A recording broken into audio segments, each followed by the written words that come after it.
And now we move into the last part of this. Let me put my slides up. We are now looking at various AI algorithms under development through the CRPs. And just to refresh, the aspects of COVID is we have these machine intelligent computational capabilities that are being done through 12 collaborative research projects. These were put together through the data science committees from RSNA, ACR, and APM to expedite the research. They are listed here, and basically this first set is for RSNA and then, or ACR, and then RSNA, and then APM. And so since I'm on now, I'm gonna start and quickly review CRPs 9 through 12. With these CRPs, even though they're led by investigators under the different organizations, we do have various transmetric scientific work groups where there are common elements, such as we have the Grand Challenges work group to coordinate efforts of challenges, as well as merging top performing ones to improve performance and benefit the common good. We also have a bias and diversity working group with the goal of assessing and mitigating bias in data, as well as the machine learning algorithm, and also to assess diversity in metric investigators and users. So looking at CRP 9, which is radiomics and machine intelligence of COVID-19 for detection and diagnosis and chest radiographs and thoracic CT. The members are listed here on the left, the aims are here, and you can find all this on the website too. But most recently, this group has been, throughout the whole year, active participant, as well as serving as leads in the MIDRC Grand Challenge Working Group. And a lot of that has involved conducting a questionnaire on who's interested in doing a MIDRC challenge, as well as working with Coda Lab, a challenge platform in preparation of a grand challenge. CRP 10 is visualization and explainability of machine intelligence for COVID-19 for prognosis and monitoring therapy. The members are listed there, the aims are there, and those are all on the website. To date, the group has developed 4 AI/ML algorithms and 1 workflow system. These are for diagnosis, prognosis, and assessment of treatment. And they've also written 2 papers to aid AI investigators in understanding and developing AI for medical imaging. And these are currently submitted and under review at journals and will be eventually posted on the MIDRC website. So for example, here, if one is assessing severity of COVID-19, one has to look at surrogate markers of severity. So in one study, they looked at severity based on if the patient received or did not receive steroid treatment. And in another study, this one on chest radiographs, the prognosis was assessed with the surrogate marker by looking at the patient needs for intensive care, either intubation or admission to an intensive care unit. So here, this is Jordan Furman's work in assessing CT images using, these are currently websites that have not yet been put up on MIDRC because we're working through all the policies of that. But this is showing promise for recommending treatment, and then with chest radiographs by Isabel Hu on predicting needs for patients' need for intensive care. And this was based on chest radiographs. These are active members of the CRP-10, and this was using a curriculum learning method. CRP-11 is on image-based biomarkers for COVID, looking at radiogenomics. The members, and I like to point out that all these teams have members that are expanding, and you include faculty as well as staff, postdocs, and graduate students. The aims are here, and those can also be found on the website. And here they've been meeting with other CRPs, looking for multi-omics database, and also in developing a paper to review the field and inform future studies. Basically here, the goal is to relate the multimodality data sets with clinical outcome. And for this one, developing the technology, the AI algorithms for correlation and integration, and they work closely with technology development projects 3C and 3D. And the last APM one is CRP 12, which is determining COVID-19 image data quality, provenance, and harmonization. Members on the left, Ames on the right. And they're working through the image quality process path for images coming in, once they're received, what kind of processing, what kind of external analysis is needed to best prep the end user who might be using metric data, giving information on harmonized data, what type of quality the data have.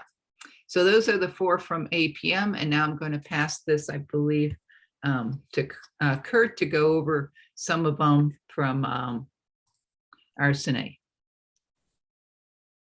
Thank you, Mary Ellen. Happy to be back with you all. And I will be talking about very quickly about the 4 CRP 1 through 4.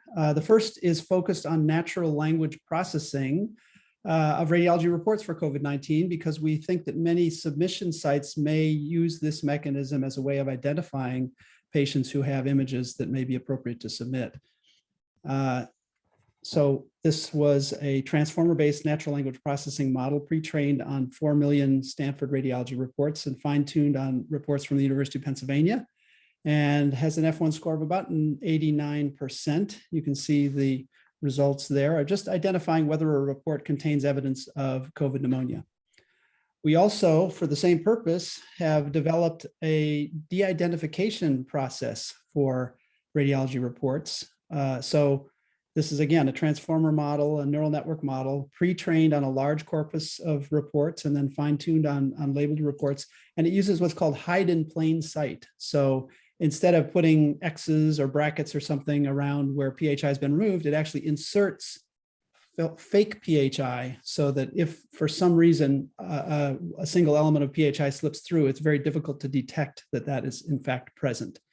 It turns out there are really very few classes of PHI that slip into radiology reports. You can see them listed there. By far the most common one is just that dates sometimes slip through. The second most common is healthcare workers, and you can see we're quite accurate in detecting both of those elements. Second project is machine intelligence for multimodal data, and you can see the team there. And they've completed a reader study of 2,000 chest x-rays read by 10 readers, publication under review. You can see the ROC curves broken down by race and gender. This was validated on MIDRIC data and other public data sets, and the code and model weights are available on GitHub.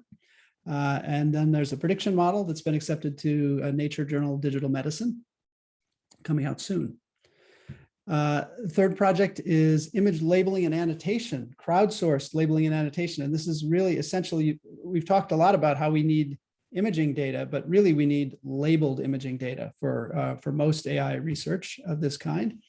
So the goal here is to provide standard methods for labeling and annotation, segmentation of these cases. We do have the label in terms of the patient's COVID test results, but even thinking about the window of how closely associated the test result needs to be to the image and so forth is an important consideration. So all of those requirements, design, cataloging, and QC of the labels, standard annotation processes, and so forth have been drafted and put together and will be used as part of our data science challenges that are upcoming. And then CRP4, which is efficient training and explainability, particularly. So building models where we can not only get the right answer, but also describe why the algorithm came to that answer.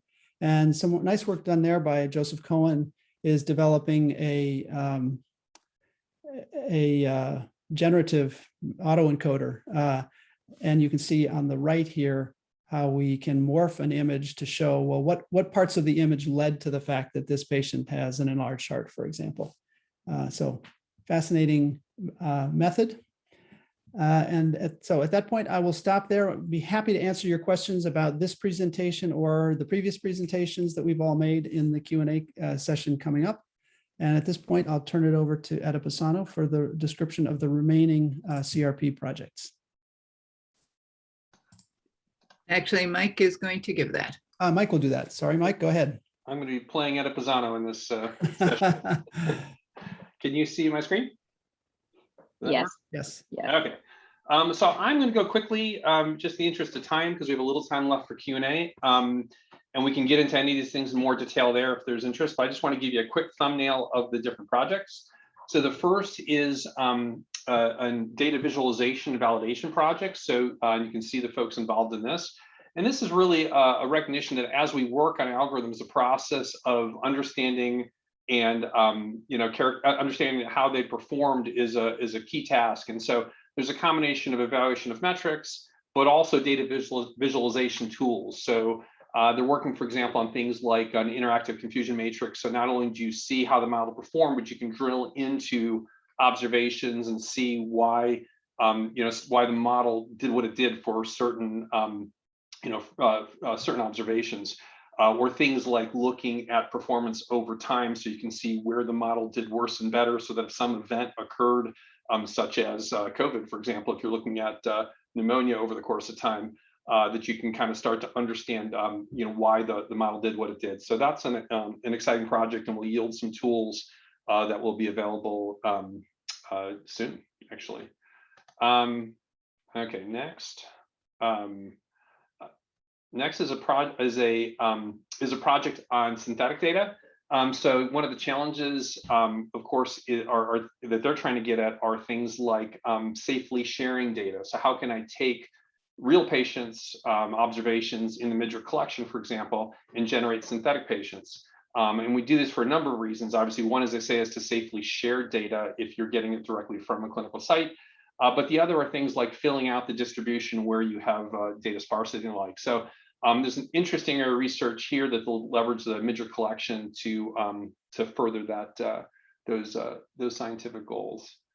The next is based on radiomic feature analysis. So again, this is one to look at the radiomic features of X-rays and CT cases associated with the Midget code collection, and understand the correlation with clinical outcomes and the predictability. And so this is a combination, not just of working on the model itself, but they're actually working on a pipeline. So things like the model prep, the data preparation, the image preparation, and the like. And so the output of this will be both testing the model, but also the availability of some of the other nuts and bolts elements of that pipeline. And then finally, there's a project on virtual clinical trials. And so as Etta talked about registries and talked about prospective clinical trials, the goal here is to essentially simulate a prospective clinical trial using the registry data, using the COVID data. And the notion here is that we'll be able to basically simulate what we would do in a prospective trial. And that allows us to use the rich data that's been collected. We know there's both time lag and cost associated with prospective clinical trials. So let's us use the collection to answer questions like this, but also to guide a design of prospective clinical trials. It's an important area for us to continue to understand where and best how to collect data and how to leverage data that's been collected. So let me just stop there in the interest of opening up Q&A and turn this back to Mary Ellen.